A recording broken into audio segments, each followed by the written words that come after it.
What is up, Mathaholics? Like I say at the start of every single video, we'll be giving away 3 free Canes gift cards once we get to 150 subscribers. So without any further ado, let's get right into the video.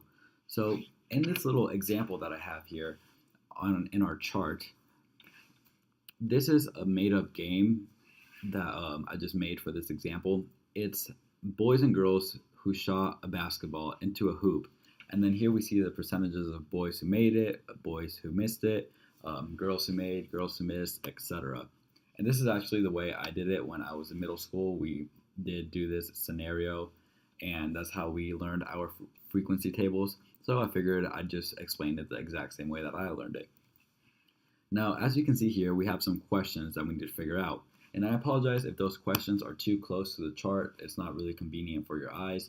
It's because I put them that close because that's the furthest apart I could get them in order to all fit on the screen. So let's look at this first question over here. Which numbers are a joint relative frequency? Well, we have no idea what that means or how to solve it until we know what a joint relative frequency is. And what numbers are those? Joint simply means inside. So we're going to be looking at our inside values. Those values are these four right over here. Now, typically when we're dealing with frequency tables, we're looking at percentages, but if your teacher wants an exact number that isn't a percentage, then you would just give them these numbers in red right here. But for the sake of this video, we're going to be dealing mostly with percentages. So which numbers are a joint relative frequency? We know that it's going to be these inside numbers. Now, that's really easy to forget. It could be the inside numbers, it could be the outside numbers. So I'm going to give you a great way, or at least I think it's a great way to remember them.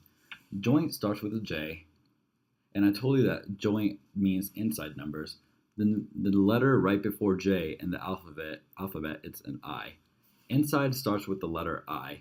So inside for joint, if you just remember that, it'll trigger off in your mind that whenever you're asked a question about a joint relative frequency, you're going to be looking at the numbers on the inside. So remember, I is the first letter in inside. I'm not going to spell it all the way out, but you know that this is inside, and then J for joint. They're right next to each other. That should just help you out. Okay, so we got that first question out of the way. We know that the joint relative frequency numbers are just going to be these four right here. Now that leads us to our next question. Which numbers are a marginal relative frequency? Well, since we know that the joint relative frequency numbers are going to be the numbers on the inside, that might give us a clue that the marginal relative frequency numbers are going to be all of the numbers on the outside. So that's going to be these 5 values right here. Those 5.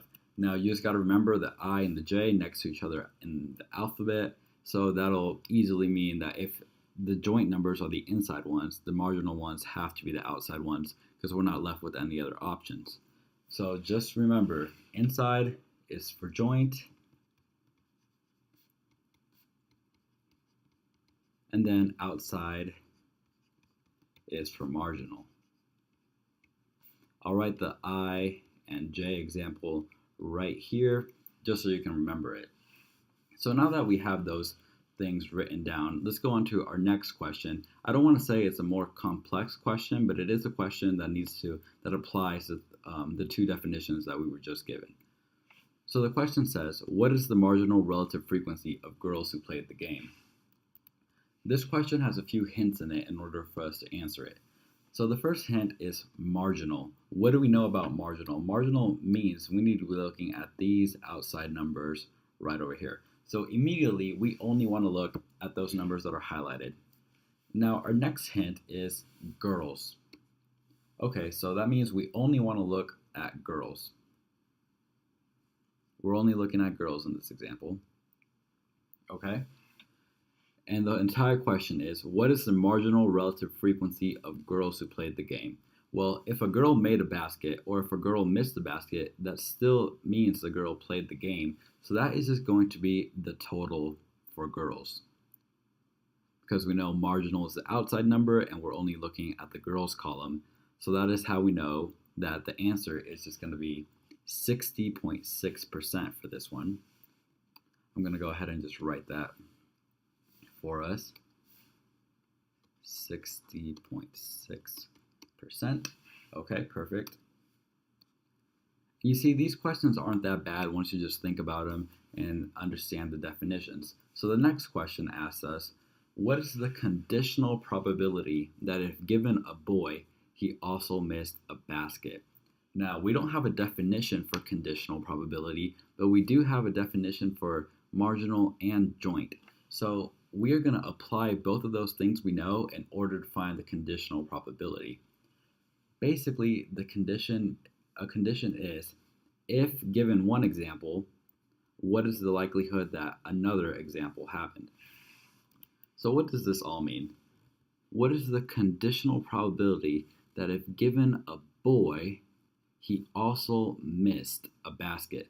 Those are our hints right here. Conditional, boy, and missed. So we have a condition.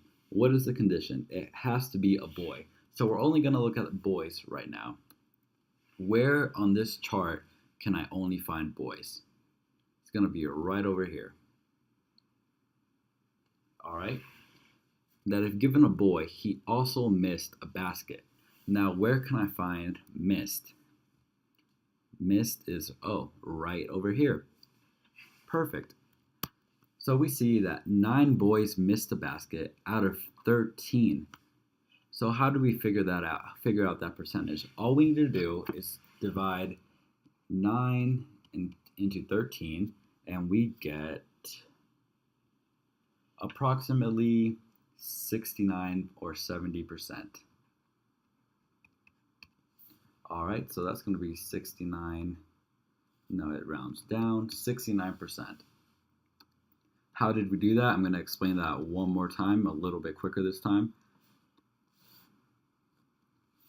Conditional probability. We are given 2 conditions.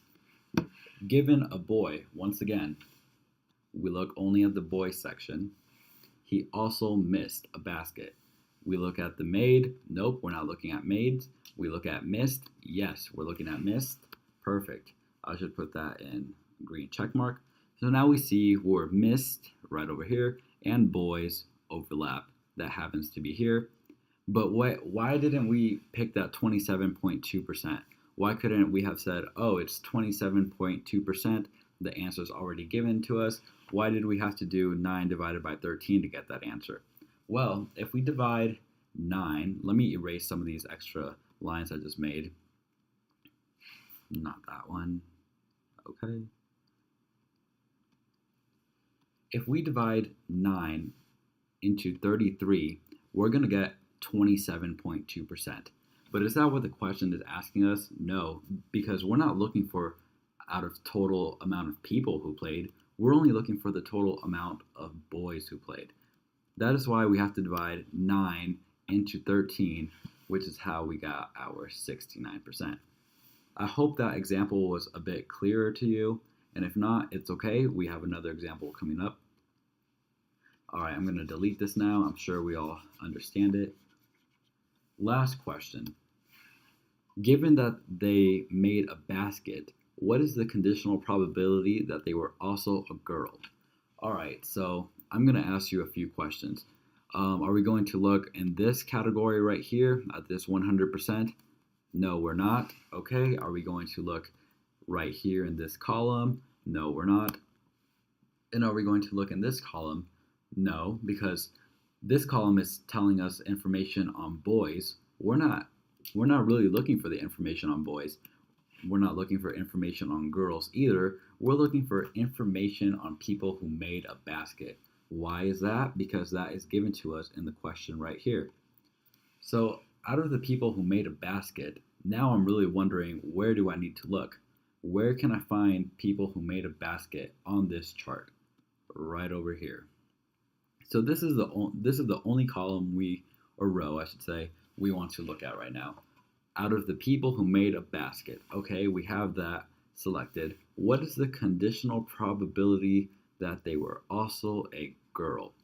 Okay, so we have the first part of the condition, which is people who made a basket. And now the second part is that they have to be a girl. Well, where can I find girls who made a basket? Under the girls section in made. So right over here. 24.2%. Do we just come over here, write our 24.2 and call it a day? Well, if you do that, the answer is wrong. Why is that? Because just like in our last example, if we took the 9 people and divided them by the 33 people, we're going to get the wrong answer. We're not looking for total of people, we're looking for total of girls who made the basket. So once again, what do we have to do to get the percentage that this is asking us for? We find the number of girls who made the basket. In this case, it's 8 girls. And then we divide that by the total of people who made a basket. And then we get 8 divided by 12.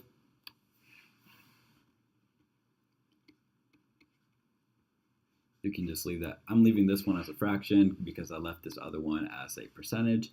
That's up to your teacher if they prefer fractions or percentages. And in fact, this fraction can be reduced. These are both even numbers. 4 out of 6 can be reduced again, 2/3. So this one's a fraction. Perfect.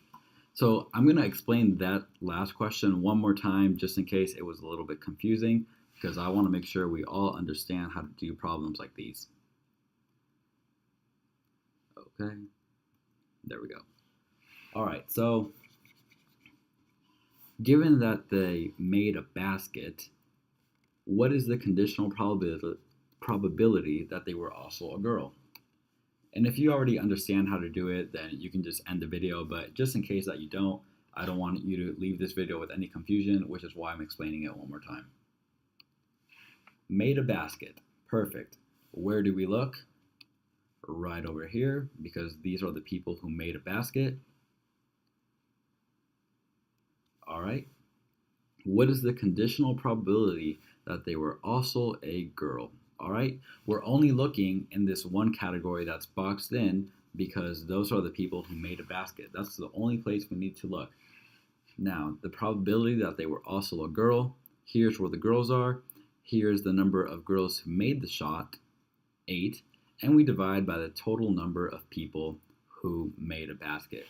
8 divided by 12, we know that goes down to 2/3.